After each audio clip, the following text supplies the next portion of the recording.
Okay, so tonight I'm going to show you how even the most advanced antique dealers, antique collectors, collectible collectors can get sort of screwed. So, okay, well, it's not like getting screwed because it's just stupidity. So I'm going to just show you a stupidity that I sort of like performed this week. Okay, so I saw this on eBay. It was just listed. And immediately I was like, oh my God, this is a beautiful antique. Here, I'll show you. Beautiful antique, like flocked German toy pull horse. It's like a pull toy. And these things were generally made in the 1800s to the early 20th century, about like 1900 to the 1920s. And I was like, wow, look at it. It has cast iron wheels.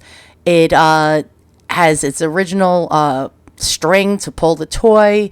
It has a beautiful leather saddle, and you could see some holes in it, like on the back. You know, it has age to it. You see all these little flaws. And so the seller had the price at $84.95, and I didn't have $84.95 plus an additional $23.70, which would have really screwed me because then you have to pay tax on top of that. So I contacted the seller and I asked if she would take $65 for this, and she wrote me back within 5 minutes. Yes, I will take $65 for it, and so I bought it. And stupid me. Okay, I really honestly thought that this was antique. I mean, look at it. I mean, even a seasoned antique person, you know, that's been collecting for over 20 years can get fooled by something like this. So this is how I found out that this is not what I thought it was. And I should have done this little test earlier. Now, generally, also, I should have noticed something. Here's one clue. If you look at the cast iron wheel, let's blow this up. Well, you can't see it right now, but that's the spot I'm alluding to. If you look right in the center of that little wheel, you will notice, actually, here's a better picture. You will notice that it's a Phillips head screw. Aha. Okay, what does that mean? Well, in the 1800s or the early 20th century, they did not have Phillips head screws. So I should have known right then and there that what I have here is a replica. Aha. Yeah. So dumb me. Okay. Clue number 2. I'm going to show you a trick I learned in Nam. Okay. So you click on a picture, any picture on like the internet, right click it with your mouse. Okay. You see here where it says search image with Google Lens. Now watch this. Watch this mastery and magic. Okay. I could have saved myself a lot of money if I would have just did this. Okay, instead of asking the seller to lower her price, and I was all excited about this. Okay, so look at the first picture, which is one of the results, and you click on that and watch what happens. Okay, guess what? It's the same exact horse that I just bought for $65. Price realized $30. Okay, so maybe it's antique, right? No. All right, look at the bottom of the horse. It says Ragoon House or Ragan House. Here we go. Wait, let's check it out. It says pull horse toy by Ragan of Bolivar, Ohio.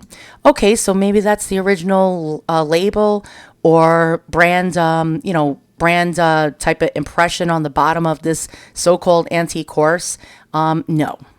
So I did some Googling, and what I found out was Ragan is actually some kind of place in Ohio that makes antique replicas. So the horse that I thought was antique, okay, turns out that it is not antique. It is a replica, and I just overpaid for something, way overpaid for it, if you know what I mean. I'm going to just show you an example of a real pull horse. Let's check that out and what they actually sell for. So here we go. So I'm just going to type in, hang in there 1 second, antique pull horse, and they sell for a lot of money. So I thought, like, you know what I mean? Look at some of these prices. Now for the larger ones, they go for like in the 2000 range, but the smaller ones go for like anywhere between like 150 to about $500-600.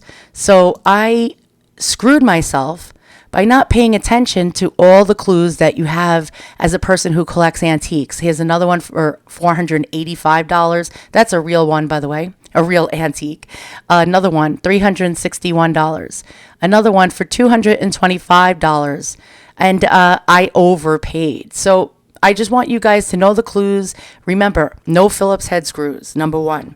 If you see a Phillips head screw, it is not antique. Definitely not antique. If you, now, clue number two is doing that little trick I taught you. You just right click on a photo, hit search image with Google Lens, and it is a magical thing. And look at all the things I pulled up from that one picture, but the first one being exactly my horse to the T. So what I think happened here is this person that sold this to me actually was the winner of that auction and got this for $30. Maybe she had to pay buyer's premium and shipping to have it sent to her. As a matter of fact, just for shits and giggles, let's see, does she live in Ohio by any chance? And yes, okay, we just solved the mystery. She lives in Vermillion, Ohio. She was the buyer of that horse at $30. She probably went to that auction house. She might have had to pay a buyer's premium, maybe about another, I'm going to say $10 or $20. So she really didn't make very much money on this item at $65. The $23.70, the shipping was high because this is a large item.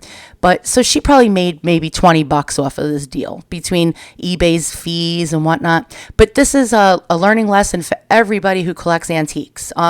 Always don't get gung-ho about something. Don't immediately say, oh my God, this is an antique and it's worth a lot of money and I got to have it now and hit the buy it now without doing further investigation, because you will end up like me, just wasting, let's see, $65 plus $23.70 plus tax. It came out when everything was said and done, I think in the high 80s. It ended up being close to 90, I think it was like 90 something dollars.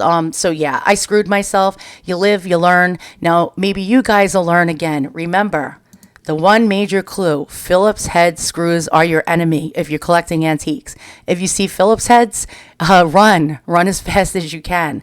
And clue number two is always do that, little thing I taught you, the right click. Now, it doesn't always work. With this Google Lens, sometimes you'll get things that have absolutely nothing to do with the photo. But in this instance, look what came up. The first photo was that. So you live, you learn, and now you guys all know not to do the same thing I did.